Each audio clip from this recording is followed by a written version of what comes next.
Hello. Oi! Who asked you in? You stop that! Oh, Globbits! Okay, the first live game in the Panther seemed to go really well. Reasons I'm doing these games, guys. I'm going to try and speak out loud my thought chain when I'm playing these games, because I get a lot of questions in comments, like, for example, on my T-34 E1 game. People are asking me, like, what is going through your mind while you're playing these games? What you're thinking of? What's your thought logic? What's your chain of thought while you're doing it? So hopefully that's what I'm going to try and bring through with these live games. It's difficult, however, to talk and play at the same time, so you may feel that there are some quiet periods in the games. That's just when my grey matter's working. So the next tank I'm going to take out, the Type T-34. Now I'm grinding this tank to get a 110. In the tech tree, as you can see, it goes from Type T-34 to Type 58. Now what I didn't do, this is one thing I would advise anybody to do who's new to the game. If you get to a tank that has a double branch tech tree, for example it goes from the Type T-34 to 2 other tanks, make sure you research this one before you sell this one if you want to get rid of it. If you don't like it, that's fine. Stick with the grind, alright? Because selling tanks and then buying them back again is a stupid false economy. Basically, if I was to sell the 5916, it costs 900,000. You only get like 300,000 back again, and it's cost you a hell of a lot of money. Especially if you haven't got, like myself, a premium account and etc. and a YouTube channel to back up your World of Tanks hobby. It gets really, really, really expensive. All right, so I'm going for the Type 58.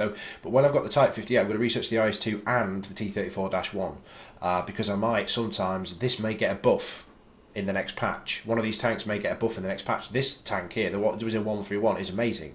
The 5916 is garbage, but if it gets a buff, you might want to get it back again. So anyway, we digress. So Type T-34. What do you need to know about this tank? Well, it's a medium tank. It's got a very small weedy gun. Really high penetration though. If you look at the standard ammunition penetration, this is tier 5. Only does 85 damage, but 112 for standard, 189 for APCR ammunition. It's not a bad vehicle. Now, when I'm over in low tiers, I always take my binocular telescope. Alright, I just found out which vehicle I put it on. Cheeto Challenger T-71. So where the hell's my Challenger? There it is. Let's take it off the Challenger. This is something you can do with these binoculars. You can demount them for nothing. You only actually ever need one pair of binoculars for your entire garage. So it saves you buying them for every single tank. You just place them on there like that. Yeah. So that gives me extra view range with binos, 446 metres. Most tanks at this tier only have a base view range of around 350. So therefore that's a big advantage. You have to sit still to use them though. So let's see how we get on in the game. Let's get straight into it. Okay. Sacred Valley encounter with some pretty good Excelsior players. Excelsior is a pretty good tank. Against Churchill 3s though, not so good. But if they're good, they know how to play them. Don't really have any gun depression. I don't really want to go north and face heavy vehicles in this. But I haven't got the gun depression to work the south. Let's go north and try and support the heavies. I'm just going to sit just where my cursor's pointing, just there, just to see if I can spot guys coming across this junction here. So the guys that are going up north, which hopefully the Excelsiors will do, I've got an idea of what's coming. It's going to be the Churchill 3s though. I'll be very surprised if the Churchill 3s don't go that way. The KV-1S probably will, because he's platooned with the Churchill 3, even though they're not very good. I mean, stats-wise, we've got an advantage in stats, but doesn't necessarily mean they're going to play properly. Okay, let's have a bit of a look. Sturmpanzer, bless him. Alright, let's move to this, not this corner, the next corner. Right, this next corner here is a really, really good spot for early spotting. I do need to be on the ball with this though, because if I fuck this up I'm going to get shot in the head. So, bit of a bad angle. Let's adjust my angle so I can reverse straight away. Even here I haven't got the gun depression to shoot properly. Let's drop back a bit. There we go. That's a good spot. Okay, get the binos on. Binos up. There we go, Stug 3. He's actually driving away from me, so I'm going to put some pain into this guy. How did I not pen him twice? Oh my word. Is he going to come back for more? Now I've definitely been spotted here, so I do need to be careful.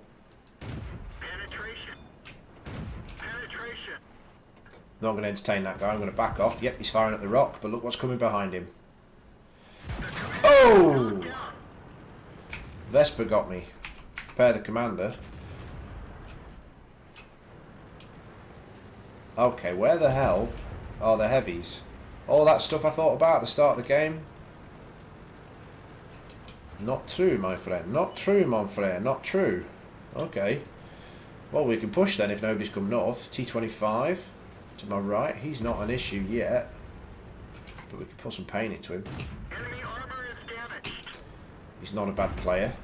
Getting focused by the artillery again. Okay, their heavies have gone to their other hill. Okay, well this is good. We can move through the fucking towns now. This is great. The north's completely free. Unfortunately, our Chinu is still shooting where the T-25 last was. I'll take out this Type T-34 here that's pushing our hill, I think. Ignore the T-25. I need to kill this guy. Penetration. Need to keep moving because that Vesper's still got a hard on for me. I am being fired upon. I'm definitely spotted. Yep, he's still got a hard on for me. Yep, he still loves the globs. He wants a piece of me. Should be able to get this type from here. Need to aim. No, he got killed. Right, I'm going to go and have a chat with that Vesper. Right, fella. I want a word with you. Oh, no, Birchgun got him. Alright, well, I'll kill his mate instead then. He decided to sit himself on top of a hill. Boom. Gotcha. Enemy armor is destroyed. T-25. Who's a reasonably half-decent player. Oh, missed him. Okay, well, let's push him then. Well, this seems to be an absolute ruffle stomp. Now, how did I adapt the tactics differently? Well, I initially thought the heavies would have come to the top road. Normally, that is the way things go. Heavies go top road. Medium things go down to the valley to try and take control of the cap. But in this case, it hasn't happened that way. So you basically adjust accordingly. I'm trying to take out this T-25 now, but he's got a better gun than me. I know he has.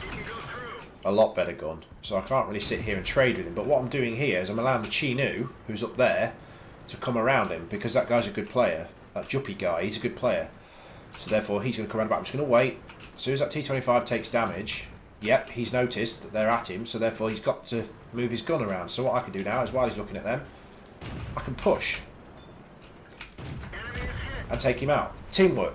Yeah, that's how we roll, guys. That's how you're supposed to play medium tanks. You're not supposed to trade with people. Trading with him would have been stupid.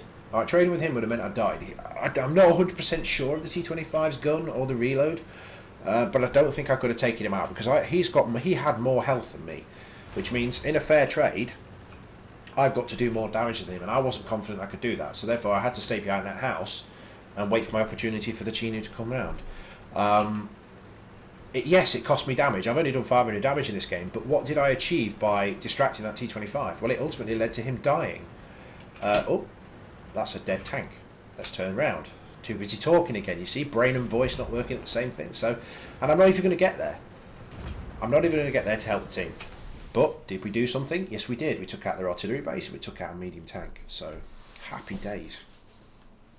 Let's just have a look at the post-game stats on that one then. We did okay. We did alright. We didn't do as well as the Excelsiors. Bloody hell.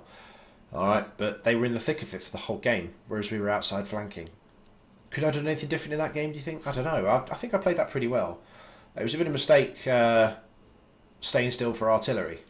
But the artillery did a good job in that game. They really did. Focusing me down was actually good. What they will have done there is probably looked at XVM and realised I'm one of the better players on the team. I do that all the time. I really do. If I see a blue player, I'll shoot him. Or an orange player. Sorry, not orange. A purple player. I'll definitely aim for them. Okay, so that's the Type T-34 live game sorted. It was a pretty quick one. Alright, but it'll just be a fill-in video. Alright, take care of yourselves. I'll catch you next time, guys. Bye now.